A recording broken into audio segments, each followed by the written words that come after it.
we have got the Little Caesars Crazy Puffs. Let's see if they're any good.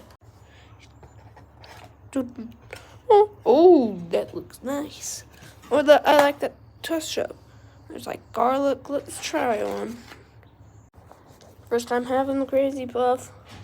Looks like there's like a little pepperoni. Let's try it. Oh!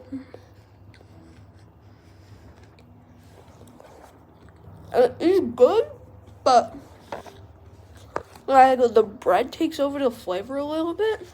So you don't like it on pizza tasting it, but it's pretty good still. Pretty good. They have like meat and cheese in the middle. That's a nice touch. Garlic is very good. Bye. Like and subscribe.